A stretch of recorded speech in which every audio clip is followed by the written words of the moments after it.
Hey guys, Shelby Smith with Jiminy Crickets coming at you from the cricket barn. Today I'm going to show you how I put my incubators together these days. I think that I've done videos on it in the past, but some things have changed. And then I also was dealing with a pest problem that I had not had in the past, at least. I mean, I've always kind of had a few of them, but never to the point where it really impacted my hatching and ultimately my harvest. But I will show you how I've been dealing with a pest that I've been having issues with getting into my incubators and eating my eggs. So that's what I'm going to talk about today, how I build the incubators and what I have been adding to take care of the pest problem. So stay tuned. So here I harvested 8 bins today. So these are the 8 egg trays that came out of those bins. They were in the bins for 72 hours, I believe. Normally I go 48 hours, but like generally speaking, if I'm going to harvest them the next day, I just don't bother switching them out. It's extra labor. I will probably have enough eggs at this point to fill the barn, so I'm just not as worried about it. So I didn't switch these. So these were in for 72 hours. Like I said, normally I switch them at 48 hours, but let me flip the camera around and show you what the egg densities look like. Some of these are really, really dense with eggs, so you can actually see the eggs on top. So I'm going to show you that real quick. Here are some of the egg densities. Like I said, those eggs are all over the top. This one looks really good. This one looks really good as well. So does this one. Some of these, like, they're okay. They have some eggs on top, but they're nothing like that one and that one and that one. And like I said, these were left in for 72 hours. Normally I do 48, but it's just logistically easier. I make an incubator with as few of equipment. I don't know. Things, resources, as I possibly can. So here's the things that I use to make my incubators every time. First is an empty 18-gallon storage tote. I like 18 gallons. I don't like doing more than that. Like larger than that, I technically could use these bins, but they would just be really difficult to handle excuse me, and get the pinheads out of. I have 1/2 egg flat, 1 full egg flat, and then I have a strip of 4 paper towels. And so this is to help with humidity and condensation. I just put this in the bottom of the 18-gallon bin. And then I line the 18-gallon bin with these on top of it. I will show you what that looks like, me putting that together. And then the other thing that I need is a dry erase marker, and that's assuming that you have some white duct tape on your 18-gallon tote, like I do, which is what I use to mark all of my bins now. Super easy to clean off, reuse, change. I highly recommend it. White duct tape, dry erase markers, and a little bit of Windex to get the stuff off. Try it. All right, I'm gonna try and do this without a tripod. So first thing, like I said, I have the 4 sheets of paper towel. And that is going to be my first layer in the bottom of my incubator. So just like that. Then I'm going to take my half flat and my full flat, and these just fit nicely in the bottom like that. So the reason for these, like I said, the paper towel is to help absorb some of the extra moisture. The egg flat is for when the pinheads start hatching, they have some surface area to be on so that they are not necessarily cannibalizing as they would. Being a paper product, this also absorbs some of the moisture, so it sort of helps with the condensation. So that's the first step. I suppose one other thing that I did forget to mention in terms of things that you need, but like you have lots of options on this, is I do use a hand sprayer to spray down my egg trays before putting them in the incubator. So just a Harvest King that I got at Tyson's. You can use a little like squirt bottle thing too, but like once you start doing these at scale, that really sucks and you don't want to do that. So I use that thing. So that's what I'm going to do next, is I'm going to give these a good soak so that the eggs are not going to dry out, but you don't want to drown them either, so you don't want like standing water. It's really a delicate balance, but that's what I do next. So I just pump up the hand sprayer a little bit.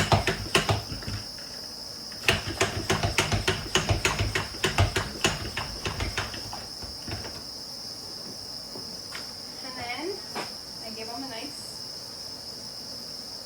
nice little soak. Like I said, not too much, not too little. You want to make sure that everything is pretty well soaked through, but absolutely do not go overboard, because you will drown the eggs, cause the eggs to rot. Obviously, in both of those situations, you're not going to have pinheads hatch. So that would be unideal.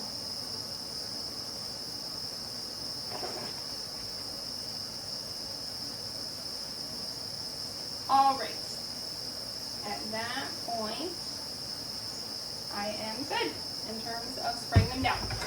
So, ideally, that's the only time that I need to spray them down. Right now, the humidity is really high in here, which is why I'm so sweaty.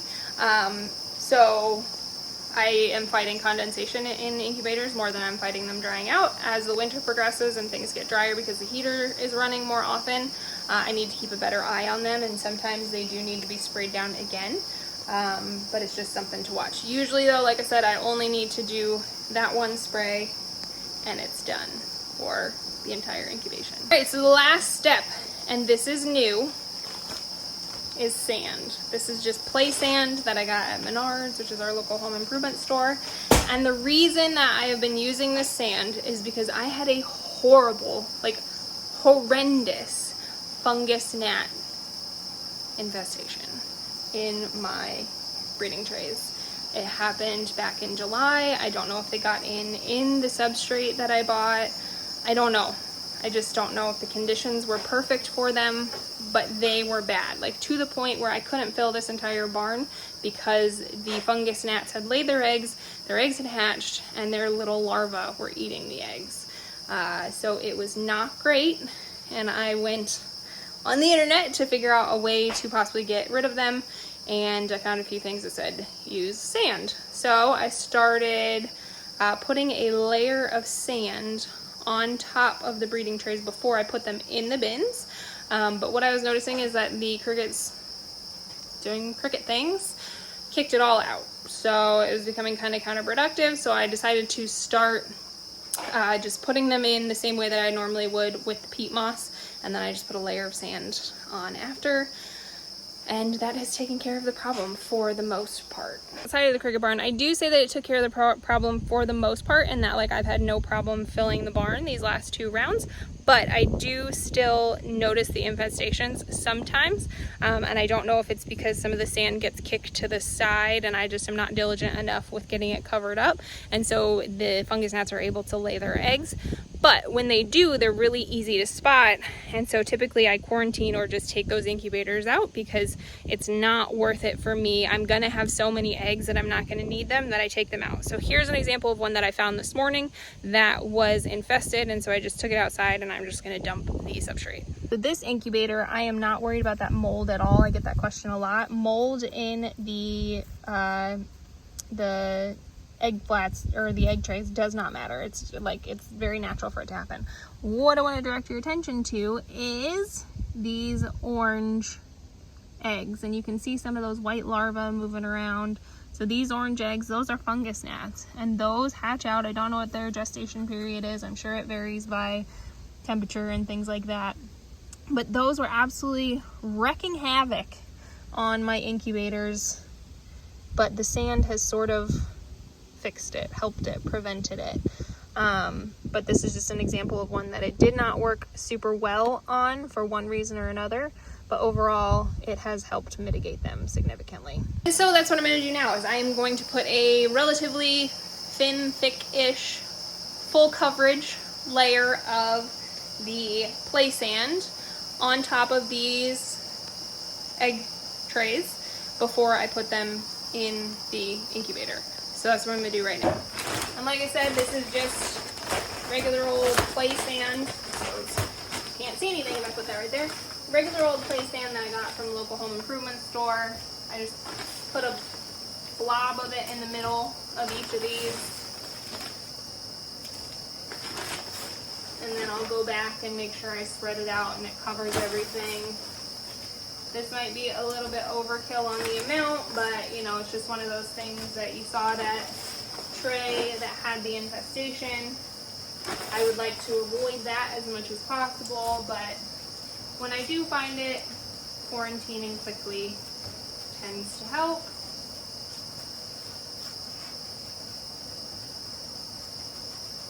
And hopefully these guys stay relatively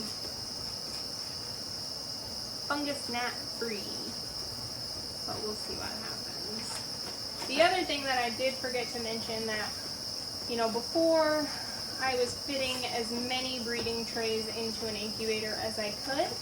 I think the max that I was able to ever really fit in there was about 13. I have found that anything over 8 really starts to contribute to like a condensation problem. I find that if I keep the number lower, that the condensation buildup is not as bad. It's much easier to manage. I can just pop the lid off a few days before the pinheads start hatching, and it pretty well takes care of itself, which, I mean, in retrospect, yeah, that's kind of obvious. Like, you put fewer highly humidity producing things, you put fewer wet things in a space, they're not going to create as much condensation because of the evaporation and all of that. So like, that makes logical sense, but that's one of those trial and error things that I always tell people, please learn from my mistakes. I have made them over and over again, and hopefully you don't make them, or if you do, know you're not alone, and or figure out sooner than I did that it doesn't work. So there's what those look like. See, a layer of sand covers all of the peat moss. So hopefully we keep the fungus gnats down. This is like a whole different challenge of trying to do this without a tripod.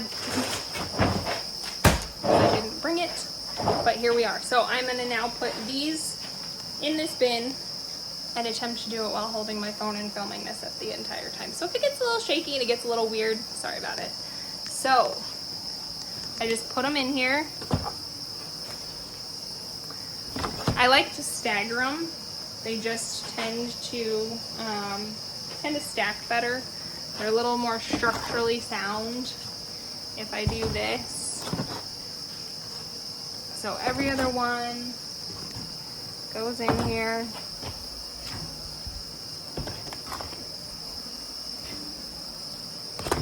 So it's just like that. So this is what it looks like when it's finished.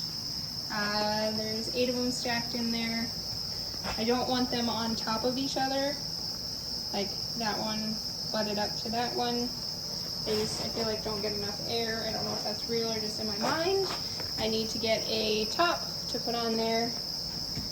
And then I also need to erase that previous date and then write the date on there so that I know when I put them in. Pro tip on getting the dry erase off of the duct tape, because it's not always easy.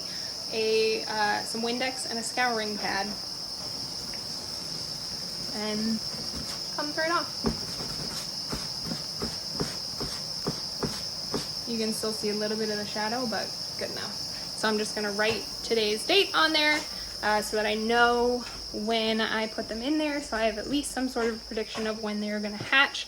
Typically right now those are incubating for about 7 or 8 days before the first pinheads start emerging. So I will expect more pinheads from those ones in about a week maximum. Generally speaking, sometimes they wait until about 11 days. It is all based off of what the average temperature and humidity, just like anything else in here, the conditions have an impact on how long the incubation is going to last. So that is how I put my incubators together. I have a whole rack of them behind me there, and then that second rack back there, that's kind of my overflow rack, as this entire barn has matured within the same 2 weeks. So this is what happens. Hope you found that helpful. As always, if you have any questions, please drop them in the comments. If you are not subscribed yet, please subscribe, like, comment, share, all of the things.